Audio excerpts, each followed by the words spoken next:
need to check my heart rate after the hike up here. First of all, Washington played a great game. They did such a good job in their adjustments from the time they played us a couple weeks ago to now. Just really credit them for the way that they played and just the position they put us in.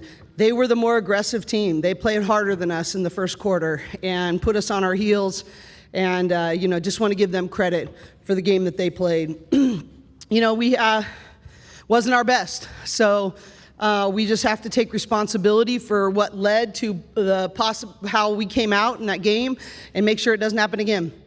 And, it's okay to make mistakes sometimes, but it's never okay to not be the tougher, more together, more aggressive team from the jump.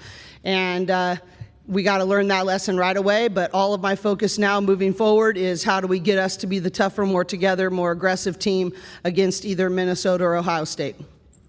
All right, Coach, at this time we will open it up for questions on the fourth row. Go ahead. Ben Bulch, California Post. For Lauren, this was your first game since being named Player of the Year and Defensive Player of the Year. What did that mean to you? And obviously you had a great performance today. What went into today's performance?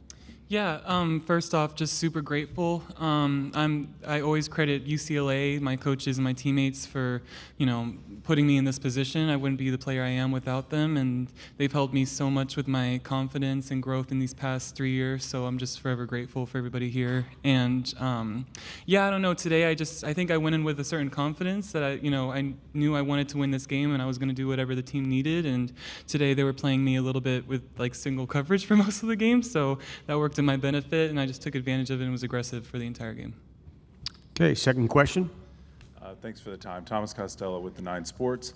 You're already going to have a target being the #1 seed, being undefeated. Everyone's going to bring you their best, but now adding in tournament and win and go home kind of environment, what did you see differently from Washington that you didn't see a few weeks ago?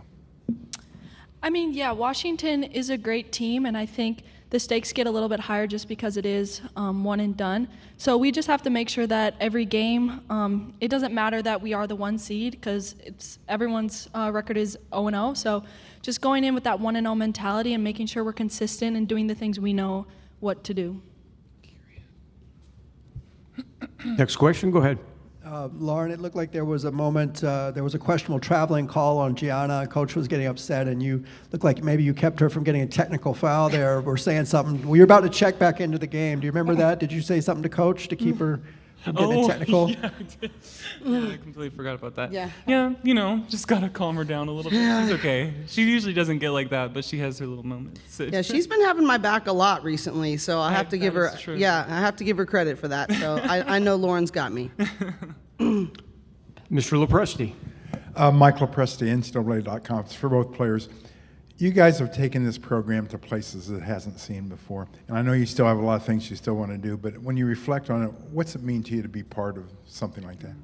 Yeah, it's really special. Ever since I got here my sophomore year, I knew the goal was to, get as far as we could go and, win games in March, and to see the growth of this team and these players and who we've gotten in the 3 years that I've been here has been really cool. And I think, the goal is always the same, and we're going to continue to just, be the best version of ourselves every single day. But to be at this program and just see how we've developed has been amazing, and I'm just really, really grateful to be here.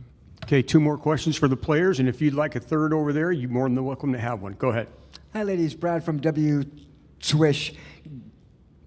Angela had 6 points and 2 steals, and Gabriella had 5 points and 1 steal. Can you two speak to how they impacted this game and just the notion that they are so spirited playing on the same team as you ladies? Yeah, their impact is just like every game. We count on Ange and Gabs to have big games for us. They play so hard.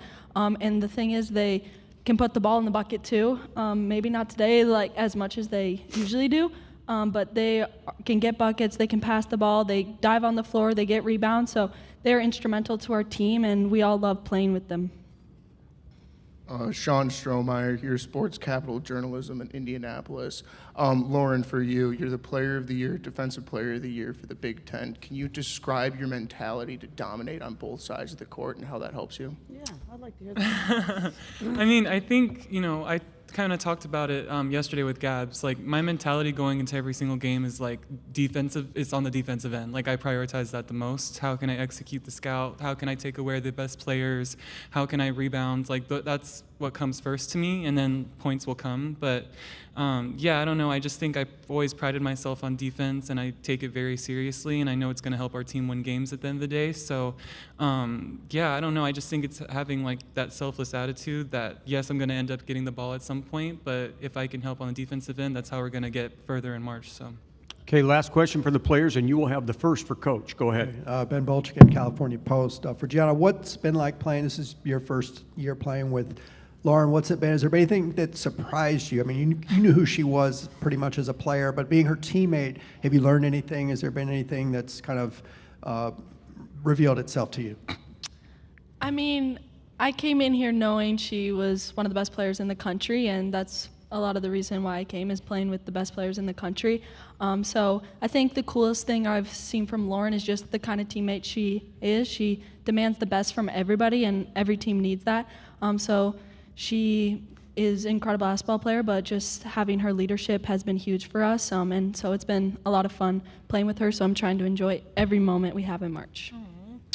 All right, ladies, you are welcome to go back to the locker room. Thanks, guys. Again, we will start over here with the coach, and then please give the mic to Mr. Lopresti. Coach, you had a very well timeout in the second quarter. I think it was 15-0 run after that. What did you say to the team? What was kind of, we all saw what was happening at that point, but what did you say to kind of turn things around? Well, I'm always hesitant to say that it's something I said, because that means I'm responsible for how we came out too, right? I think that, with a veteran team like this, they already knew they were, not playing their best. And so sometimes I think with the first time out, I really lit into them. And that one, it was just like, I just said, hey, we got to take a deep breath right now. And what did we commit to? And make them say back to me, like, what's the scouting report? What do we got to take away? What are they happening? And just bring them back to the next right step. At that point, I just didn't think they needed me to light them up again. But I think it's bringing their thinking to what they already know. And I think sometimes when you screwed up, sometimes it can, get in sort of a negative loop in your head. And so I just wanted to get them out of that negative loop and into, what does it look like when we're executing our scout? What does it look like when we take away the things we need to take away? And then trying to give them a focus on offense. But,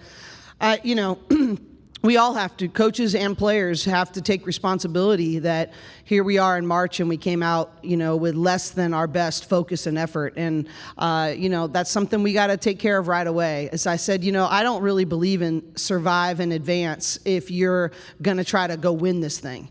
It has to be thrive in advance, and it has to be, we're playing our best basketball. We attack. We know who we are. It's a mindset, and, we got to get that back really, really quick.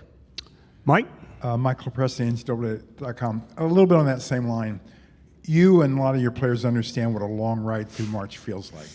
When you are back to March again, does that put in even another level of hunger, another level of recognition, of understanding of what this is all about, and how's that impact you now at this point? Yeah, it really should, right? I do think I feel in a much better position to, even as a leader, to lead through a long run in March. And I think that they understand what it's like as a player to have the target on their back and what that's going to look like.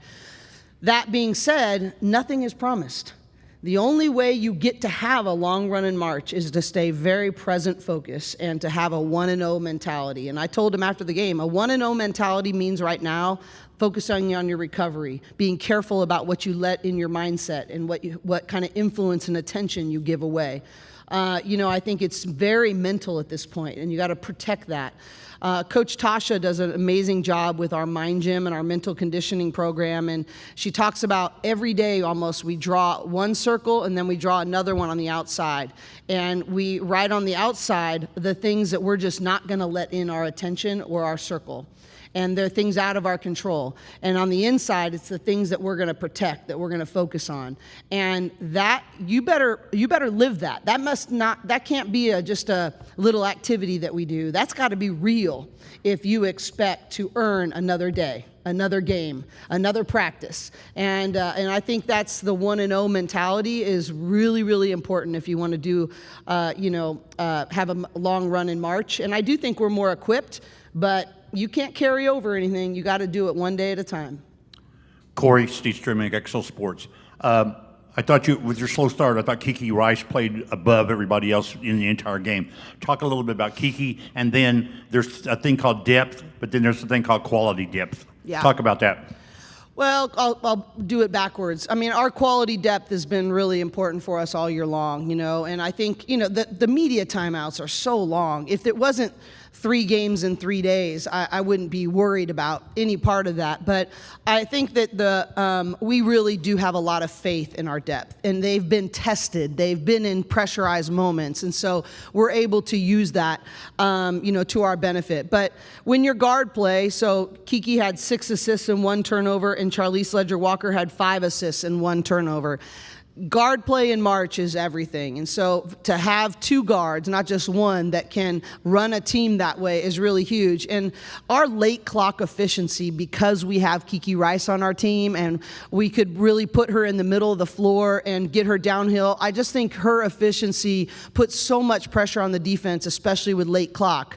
But you mentioned our depth. That all fits because there were lots of times in previous years where Kiki could get downhill, but we didn't have the court spacing because we didn't have the quality of shooting that allowed those driving lanes to take place. So everybody has a piece in how good Kiki is playing. And the thing I love about Kiki is she understands that the most. She understands that it's about team. But Kiki has been playing the best basketball of her career.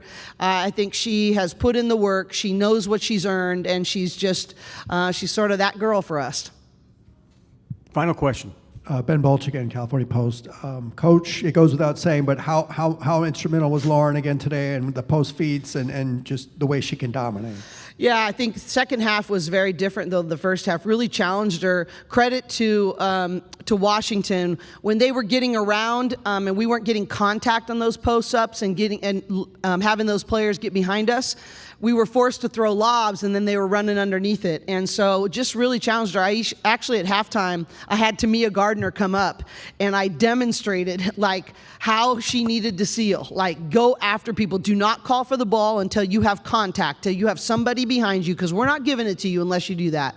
And I just think Lauren really stepped up in that way. And if they're going to go play us one-on-one in the post, I thought we needed to take advantage of that a little bit more with Angela, too. But Lauren really stepped up huge for us and got those deep post touches. And she, at the first couple possessions of the game, she was reverse pivoting and facing up and then shooting the 8-foot jumper. And I'm like, you're feeding into exactly what they want you to do.